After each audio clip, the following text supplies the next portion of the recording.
Hello, everyone, and welcome to Talk of the Town. I'm Karen Buechs, your host for the evening.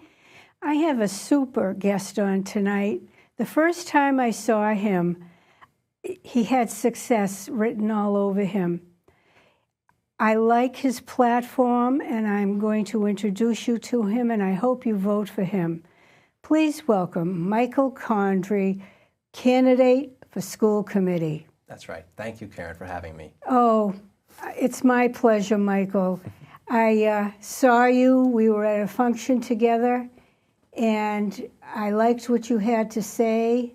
And please let's start this way. Okay. Who are you, Michael? Are you married? Where do you live? Stuff like that. Don't give an address, but... Okay, sounds good. Well, I am 22. I was married last year. I'm a father of a young child. She's about 1 year old. And I graduated Bridgewater State in December. I was a history and political science student.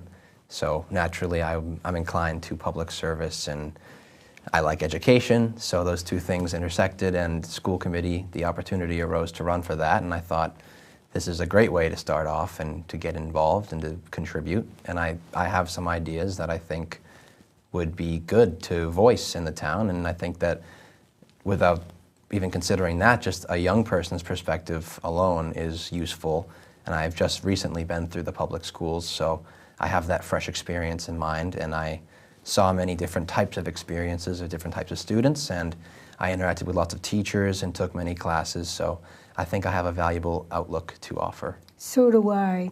Now, you started young thinking about a political career. Yes. And the reasons why. Tell me why. Well, I think most of it is just I couldn't really explain it to you any more than saying it's a natural gravitation. It's just, it seems to be the way that I'm wired. I think of things kind of from an eagle's eye point of view, and that means politics, essentially. I don't like it because of the vanity and the pride that goes into it. I just think of it as if you are called to do it and you can feel it very strongly and you have a certain natural ability for it, then that's what you're meant to do. And not everybody wants to do it. Most people don't want to do it. And likewise, most people probably wouldn't really enjoy it and would find themselves constrained. And I think that goes for most people. But if it's your inclination, if it's your inclination to be a Mason, you should be a Mason, and likewise with politics. Right. Mine also started at a young age, and you should do what, talent you have. Yeah. And I understand that completely. You do have a talent for it. Thank you. You're very observant. I appreciate that. And I try. You take your time. You don't jump. Give us the reasons. What kind of school committee member would you be? Well, for one, I would definitely, in my opinion, I think I would prioritize the active involvement from students, the school district, teachers, the administration in the town culture, and not what I perceive it as now as a sort of isolated culture on its own. Because when I was in school, I felt that I was, and I've said this many times because I really think it's perhaps the most true thing that I can say about this, is that I felt like just a kid. And all of my friends felt the same. And no matter the amount of ability or willingness we had to want to get involved, and of course that's rather small as a teenager, but it was there, the spark was there, but it always felt like I had no outlet for it, no ability to foster it and to give it to the town, and I always wanted to. And it also felt likewise like the school wasn't really looking for children like that or for young people like that. It didn't prioritize or value certain things like civic virtue or caring for one's neighbor. It didn't really feel like that was the emphasis. It was more on trying to have the least amount of uncomfortability and get these kids through school, give them a degree, and also to send them right to college, which I think was a mistaken emphasis and is still a mistaken emphasis that holds in most schools across the country. Oh, wow. You said a lot in that paragraph there. It's very kind and pointed and all about community. And you are humble. I appreciate that. Yeah, that was my first thought when I first met you. You were very humble. But you're also very determined to make a difference. Yes. And I see that about you. So becoming more involved in the talent they have, instead of being looked at as a child, just being pushed through the system, you would like more involvement within the community. Yeah. So tell me about that. Absolutely. Well, for one thing, I think that to start from where we've started is the connection between schools and their community is a major foundational block of what civic culture is and what it's dependent on. Because basically you're talking about the connection between the youth, those below roughly 20 years old, and everyone else. And the youth are the energy of a community. Whether it's good or bad, they are the energy. And that energy, I think, should be directed. It shouldn't just be closed up inside the school buildings. And so for things like, well, we all see our streets and green areas are dirtier than they ought to be. Well, why not have a science class go out there once a semester, so you're getting a total of probably hundreds of kids if every class does this once a semester, to clean up some areas of litter or to plant flowers or something to beautify things, or to go to local government meetings and sit in as part of civics classes instead of just talking about it.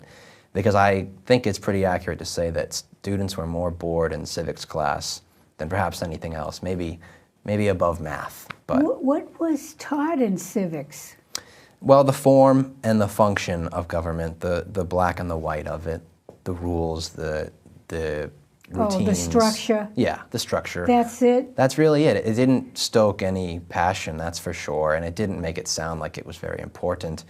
And that just reinforced children's, I say children, but I mean kids, young people, students. Yeah. It reinforced their preconceived notions that this is boring, it's not for me, I can't affect anything through this. This is for senators and congressmen, which it's not that way, especially in New England, where like this is the home of democratic politics and volunteer politics, and I do believe in that, and I think that that's a large part of America's foundation that we've lost. Yes, we have. We had geography, civics, but civics even went into, at the time, the background stories. Yes, right. The real stories, did you know? This is what happened. Right. And it was interesting. Made you feel like you were part of something. Part of history. Yeah. Is history even taught today? Well, it certainly is taught. I don't know. I can't speak and say that it was the most rigorous. I certainly think it could have been, like with all classes. And again, I'm not attacking teachers or the school system itself, but rather the general culture. Right. The overall emphasis and the ethos of it. I don't think that students are pushed as hard as they could. And on the other side of that, I don't think, like you were saying, everything's so formulaic the way it's taught. There really isn't any of this idea of like, wow, this is amazing. These things are interesting. These things are profound. It's almost like an anti-intellectual culture. And I think that many people would agree with that and say they've seen that in their daily life, not just in public schools. And I can speak to university, of course, too. And that's a different topic, but I think that it sprouts out of the high schools and goes into the colleges and the universities, and there's just not that go-getter mentality for how much can I learn, how much can I obtain for myself, for my skill set and my knowledge base going forward for the rest of my life. And that's what school's emphasis should be. It's not just about giving people basic skills, but actually about equipping them better than the previous generation. And excite them about something. Right. Talent. We need passion in life. Yeah. We do. And passion and color. Yes, absolutely. If it wasn't for a specific teacher in my life, I had two of them, one in 5th grade and one in 9th grade. It was wonderful. They actually saved my life. So I do have tremendous respect Absolutely. for teachers. And, but like anything, we can improve. You know, they're given a certain formula, and they have to abide by it. It must be awful for them too, because a lot of it is paperwork. And I can't tell you, I'm not too familiar how the school committee works, but I think you would add a great deal to it and for it. Thank you. What are you saying to people I understand you've knocked on doors. Yes, I have been knocking doors as much as I can, a few days a week lately. Yeah. Especially Saturdays, that's when people are home. Yeah. I hate to have to bother people, but I think it actually ties into what we've been talking about with a lack of passion and interest in general in civics or whatever topic. But people don't want to talk, and well, I can understand that if it's a bad time. The amount of angry replies you get at the door who won't even ask who you are. Really? It really does speak to the lack of I won't just say patriotism. It's not that simple. Respect and the communal aspect of our minds and our hearts. Like, do we feel like neighbors anymore? I don't really think so. And I think that the school can do a great deal in reinforcing that neighborly feeling. To spur that. Yeah. That's a great idea. I like that idea. When you do get asked questions, what are they? Well, with teachers, of course, it's usually about budget and contract negotiation. But to be honest with you, it's more so people are waiting to hear what I have to say when I spark conversations with them. And I think that's more so because the school committee isn't really on everyone's radar. You know, you just said something. Somebody said that to me today, too, that a lot of people just aren't interested. Yeah, checked out. Yep. And I can't blame them necessarily, but I don't think that's right, and I think that we've got to steer a course to try to correct that a bit. Yeah, I definitely feel that way. But I have a good feeling about you. You're going to go places, and you have the will. Thank you. To do that. Thank you. And you're coming here. Have they filmed you yet on your one-on-one? Not yet, no. That's tomorrow. Tomorrow. Yes. Here at 12 p.m. I always want to say PAC TV, but the local scene. The local scene.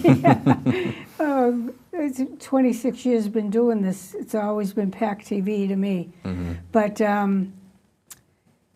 so tomorrow that. Then when is the League of Women Voters? That will be April 30th, a Thursday night. Oh, it's late. Yeah, 7 p.m.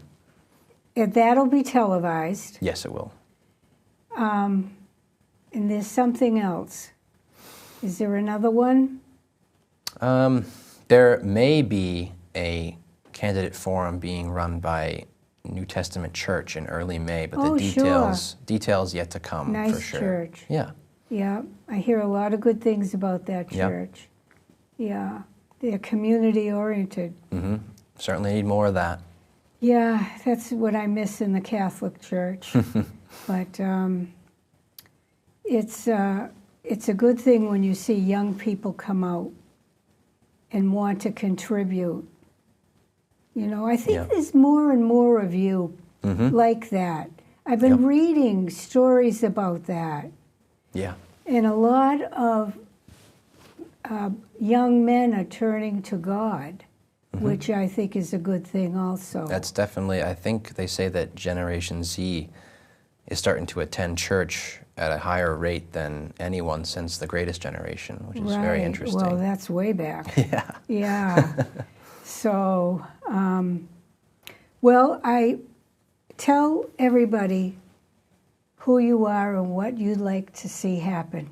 Well, my three main running points were, as we've been talking about, community involvement, academic excellence. I think we can push students harder, we can equip them better, and we can give them a greater path to true wisdom. Success, yeah. Right. I think that we can equip them better and give them a better passion for learning, because that's pretty much gone. Now, do you have a Facebook page? I do have a Facebook page. It is Michael Condry for School Committee, just like that. Yeah. It is on Facebook. Facebook. Yes, you Yeah. just started posting. Yep, and I will be posting every few days, at least twice a week, up until the election on May 16th. Okay. And telling people about what I'm thinking and sort of ideas, talking to them. I'll have some videos up soon.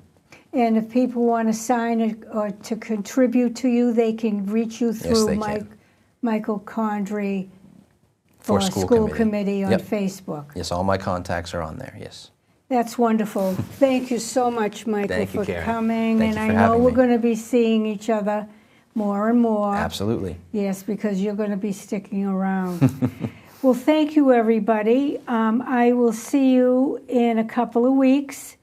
And I'm going to Betty Cavacos and Dickie Quintal's fundraiser get-together at the Black Lantern next Wednesday night, 5 to 7 p.m. I hope to see you there. Thank you for tuning in. Thank you.